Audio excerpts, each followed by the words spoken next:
Charlotte, your loyally recovering shopaholic, in today's 10 makeup products that I have been using for 10 years or more. An entire decade of using these makeup products. I never knew I was so loyal. Right, ex-boyfriends? So I will be trying on the products that I have been consistently using for more than 10 years, and we will find out if I will continue on using them or if this year will be the last year of our relationship. So let's try it on and let's get counting. Item number 1 is MAC Strobe Cream.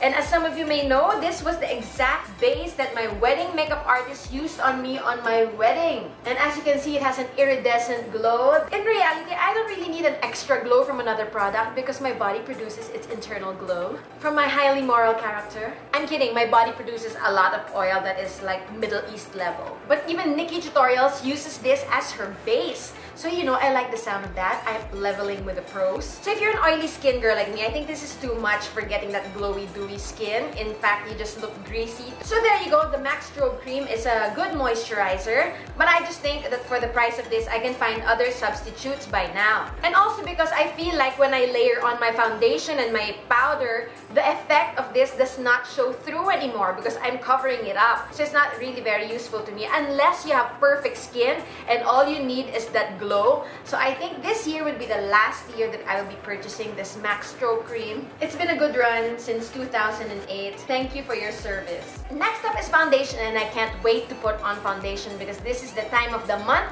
where instead of being Princess Fiona, I look like Shrek.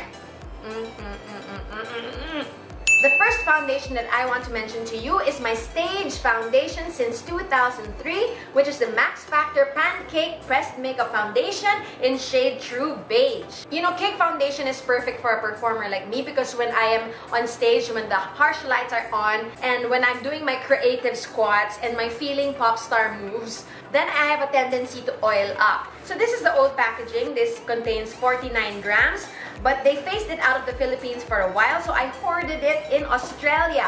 And this one is, the new packaging is 24 grams. But now it's back here in the Philippines due to popular demand, also known as my insistence, and it lasts you for months. And actually, I know of some people who use this as their everyday foundation.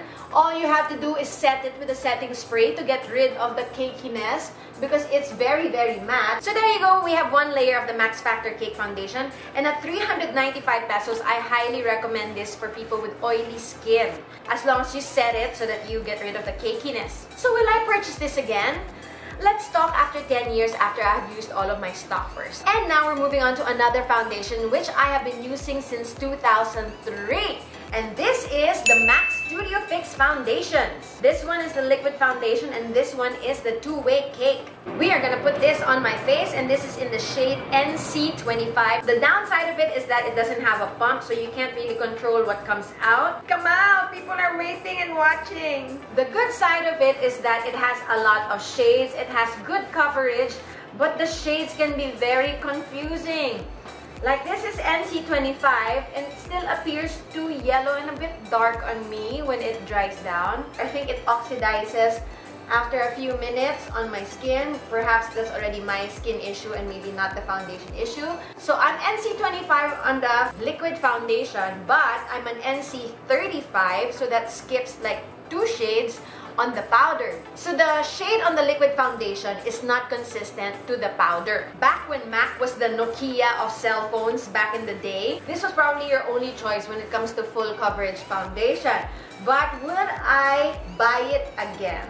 Unfortunately, no. Because the drugstore foundations are killing it. You know, I'm all about dupes, and if I can get it for a cheaper price, then we are there. And because the MAC Studio Fix has been replaced by a new favorite, which is the Maybelline 24-Hour Full Coverage Foundation. But it's been a good run, MAC Studio Fix, and you have been a legend for a reason. So thank you for my flawlessness for the past 15 years. We are moving on to the next product, and this is perfect for my current state of Shrekness. And this is the Body Shop Tea Tree Oil Cover Stick. So I've been using this since 2005. This is in the shade 01. And you know that I like something if I have stock ready. So we are just going to conceal the chismis on my face. I don't really think they reduce the size of my pimples when I put it on them, but I just feel like they're extra protection so no other bacteria can go on top of it. So, will I purchase this one again? Not really, because the consistency is quite hard. One of the spots is determined to shine through. Come on, it's not your moment to shine. There you go. I think Quasimodo has been covered. Okay, we are gonna set my face now with the MAC Studio Fix, and since this has oxidized, or maybe because my skin is just very acidic, since this has turned dark, I will use a lighter shade. I will use the NC25 powder instead of my NC35, which is my usual. It can really serve as foundation on its own, especially after a few hours when you start to oil up and it starts to set. It looks like you put on liquid foundation. So there you go, hindi pa kami magtatapos ni MAC Studio Fix Powder in 2018. Hashtag my forever.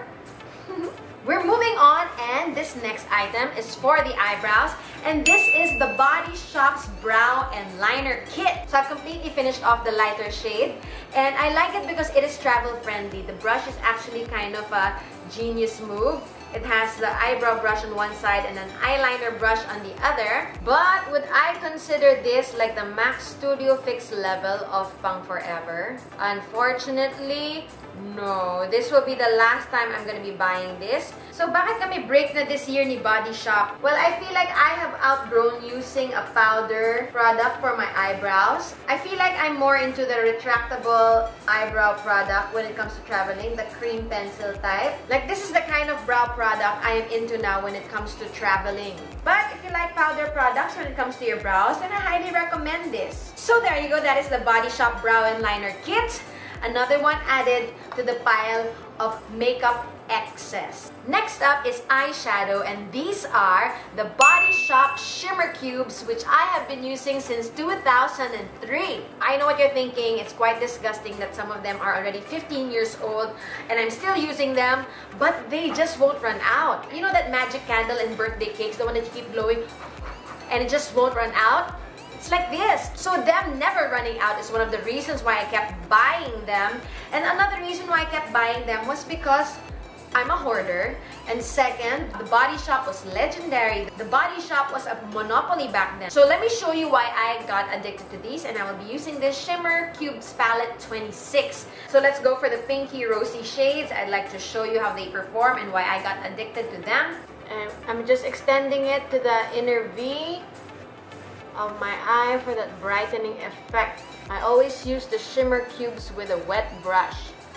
So there you go, that is the eye look halfway done using the Body Shop Shimmer Cubes. I know you're waiting to hear whether or not I will be repurchasing these again, and the answer to that is no. Aww. Because I already have all the colors. But if somehow they can come up with a color that is not already here, then I don't think I have the strength to resist. So wag kayong mag-alala, hindi pa tayo break. The next one that I will show you is mascara, and this is the Maybelline Great Lash Mascara. I started using this mascara, I think, 1999. So according to Google, Maybelline introduced Great Lash Mascara in 1971. And it's still the #1 best-selling mascara in the marketplace, crossing a drugstore scanner every 1.5 seconds. Can you imagine that? Every 1.5 seconds? So another one has been bought, another one has been bought, another one has been bought, and they have already pulled it out of the Philippines long ago. So I continue to ask my very well-traveled friends to bring home some for me every time. It retains the shape of your curled eyelash. The brush is very precise. It's easy to apply even on the bottom lashes. It really is truly black. And this is truly waterproof. I've cried a million tears in these and this has not budged. I would love to find a replacement for this only because it is not accessible to me. I do not want to break up with this, but he is so hard to reach. It's like a long-distance love affair. And as I grew older, I noticed that my eyelashes started becoming thinner. I suddenly preferred the non-waterproof mascaras. So there you go, the Maybelline Great Lash Mascara, one of my first loves. And we are moving on to our final few, and this is the Body Shop Bronzing Shimmer Pearls. So this one I've been using since 1999. Not the same one. Whoa! So they look like so they look like sago. They look like pearls. They look like Dippin' Dots ice cream. They last forever. So the bronzing pearls can be used as a luminous blush, or as a highlight for darker skin tones. So there you go, it gives off that sun-kissed J-Lo, Kim Kardashian glow. Would I consider purchasing these again? Well, just like the others in the pile of excess, I think this might be the last year I will be purchasing these. Plus, it takes so long to use up, so it's probably expired even before you use it all up. So on you go to my makeup excess. Moving on to our final two, and this is the MAC Melba Blush since 2007 or 2006. And I was so happy to know that this is Jaclyn Hill's Ride or Die Blush. And I really like it because it's pinky and it's peachy and it's matte and it is really suitable for a wide range of skin tones. If you are fair skinned, you can use it with a light hand, and if you are dark skinned, it will really show up on your skin. But after I consume these, will I purchase again? That is the question. The answer is no.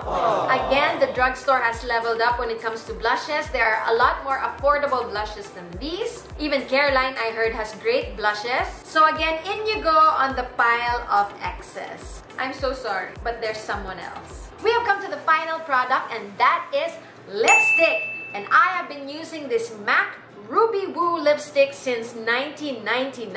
As a performer, a good red lipstick is a staple, and MAC Ruby Woo is probably one of the most long-lasting red lipstick you can ever have. It won't budge to the point that it's so drying on your lips, but since you're on stage, the audience cannot see just how dried your lips are, but they will see that vibrant red shade that will make your teeth look so white. So there you go, that is the ultimate vampy red Va Va Boom lipstick.